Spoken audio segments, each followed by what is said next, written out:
kulanti wacan wanaagsan daawadayaal kusoo dhawaada wararkii ugu dambeeyey cali jeyto oo ka degay magaalada jigjiga ee caasimada dowlad deegaanka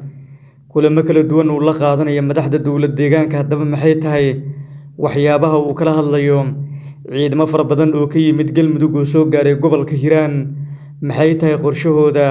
kulamo kala duwan oo ka soconaya magaalada maxaas ee gobolka hiiraan iyo qorshe kala duwan oo la wado oo la xiriira sidii mar kale dib loogu qaban lahaa degmada Moqokori ee gobolka Hiiraan waxaynu idin la wadaagi doonaa wararkii ugu dambeeyay xaaladda gobolka Hiiraan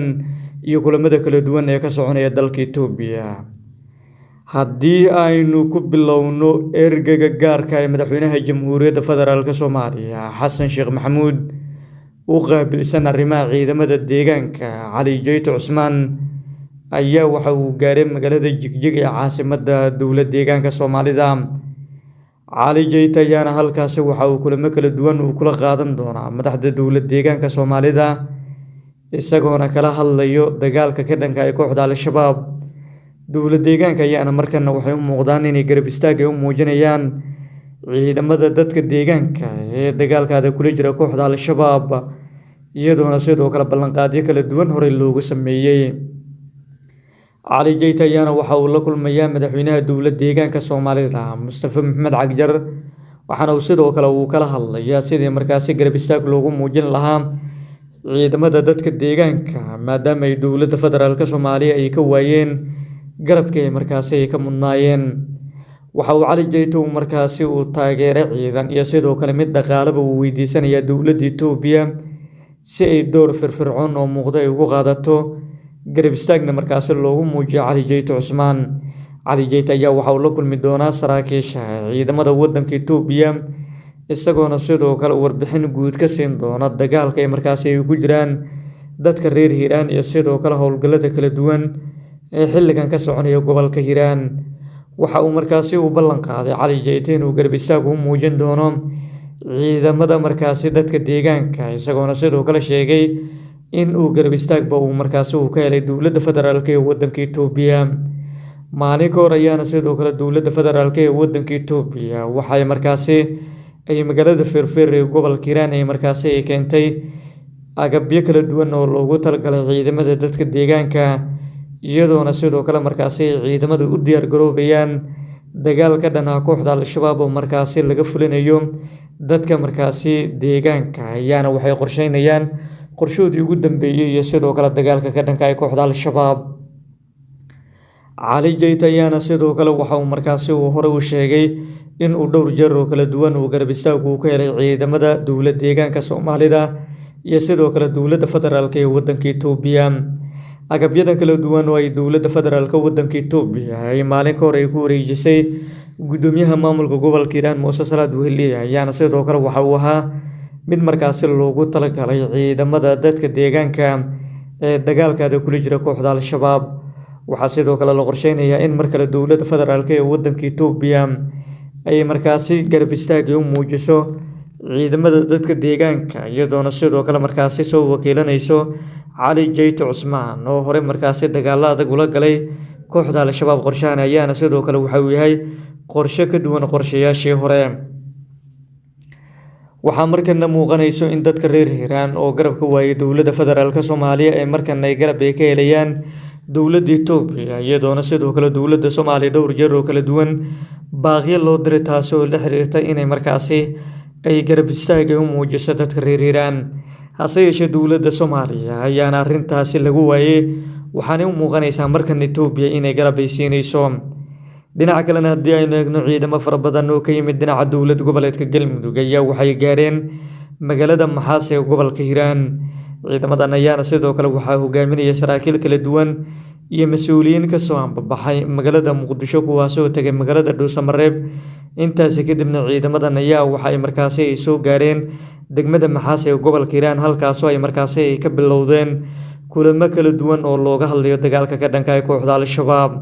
ciidamada maanta gaaray degmada Maxaas ee gobolka Hiiraan ayaana sidoo kale waxay yihiin markaasi ciidamo si aad loo soo diyaariyay kuwaas oo markaasi ka qayb qaadanaya dagaalka ka dhanka ah kooxda Al-Shabaab waxay u muuqanaysaa in gobolka Galgaduud ciidamadoodu ay markan ay ka qayb qaadanayaan dagaalka markaasi ay ku jiraan dadka reer Hiiraan iyadoona sidoo kale garab markaasi siinaya. Waxaa markaasi socda diyaargarowgii ugu dambeeyay oo ay ciidamada dowladda iyo kuwa dadka deegaanka ay markaasi ugu dhaqaaqi lahaayeen dib u qabashada magaalada Moqokuri oo ay gashay markaasi kooxda Al-Shabaab. Saraakiil ka tirsan ciidanka xoogga dalka, mas'uuliyiinta gobolka Hiiraan iyo madax ka tirsan dowladda federaalka ayaana haatan waxay ku sugan yihiin magaalada Maxaas ee gobolka Hiiraan, halkaasoo ay ka wadaan kulamo looga hadlayo dib u qabsashada magaalada Moqokuri. Sidoo kale waxaa socda diyaargarow ciidan si dagaal culus markaasi loogu qaado maleeshiyaadka haatan ku sugan Moqokuri. Magaaladan ayaana ah deegaan istiraatiiji ah, waxaana ay ku taallaa meel u dhow xadka labada gobol ee Hiiraan iyo Shabeellada Dhexe. Dhinaca kalena gudoomiyihii hore ee gobolka Hiiraan ahna la taliyaha madaxweynaha Soomaaliya ee ciidamada deegaanka ee loo yaqaan Mas'uuliyad Cali Jeyte Cusmaan oo la hadlay warbaahinta ayaana waxa uu hadkeeyey in ay markaasi dib ugu laaban doonaan Moqokuri oo hore markaasi ay uga soo baxeen ciidamada kadib dagaal halkaasi ka dhacay. Waxaa socda dadaalo dib loogu habeynayo ciidamada deegaanka si loo xoojiyo dagaalka una qabsadaan deegaano hor leh oo markaasi ay ku sugan yihiin cadowga, ayuuna sidoo kale yidhi Cali Jeyte. Maxaas magaalada uu haatan uu markaasi ka socda abaabulka dib u qabsashada Moqokuri ayaana waxaa maalmihii lasoo dhaafay ku sugnaa mas'uuliyiinta heer gobol iyo heer federaal, halkaasoo markaasi kulamo muhiim ah ay kula qaateen saraakiisha ciidamada, hoggaanka dhaqanka iyo sidoo kale dadka deegaanka. Si kastaba haatee, abaabulka haatan ka socda ayaana sidoo kale ku soo aadaya iyadoo hadal lahayn xooggan iyo sidoo kale falcelin aanan caadi ahayn ay ka dhalatay qabsashada degmada Moqokuri oo muddo dheer ay markaasi difaacayeen macawisleyda beesha Xawaadle, taasoo ugu dambeyntii u gacan gashay kooxda Al-Shabaab. Si kastaba haatee, abaabulka xilligan soconaya ayaana sidoo kale waxa uu yahay abaabulkii ugu dambeeyay oo ay markaasi ay qorsheynayaan ciidamada dadka deegaanka iyo sidoo kale kuwa xoogga dalka Soomaaliyeed, taasoo la filayo in dib markaasi gacanta dowladda loogu soo celiyo gacanta markaasi degmada Moqokuri ee gobolka Hiiraan. Qorshayaasha kala duwan ee xilligan soconaya ayaana sidoo kale waxay yihiin qorshihii ugu dambeeyay, iyadoona sidoo kale degmada Moqokuri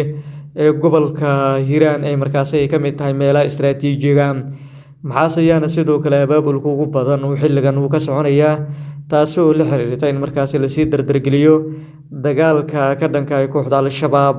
Ciidamada markaasi ka yimid dhinaca dowlad goboleedka Galmudug ee soo gaaray magaalada Maxaas ee gobolka Hiiraan ayaana sidoo kale waxa uu qorshahoodu uu yahay in ay door muuqda oo firfircoon ay ka qaataan dagaalka ka dhanka ah kooxda Al-Shabaab. Ciidamada ayaana sidoo kale doorkoodu waxay yihiin inay garab istaag u muujiyaan ciidamada deegaanka ee beesha Xawaadle, iyagoona sidoo kale abaabulkooda markaasi ee dagaalka ka dhanka ah kooxda Al-Shabaab qayb ka noqon doonaan. Saraakiil kala duwan ayaana sidoo kale hogaaminaya kuwaas oo ka degay magaalada Dhuusamareeb ee dowlad goboleedka Galmudug, sidoo kalena intaas kadib u gudbay magaalada Maxaas ee gobolka Hiiraan.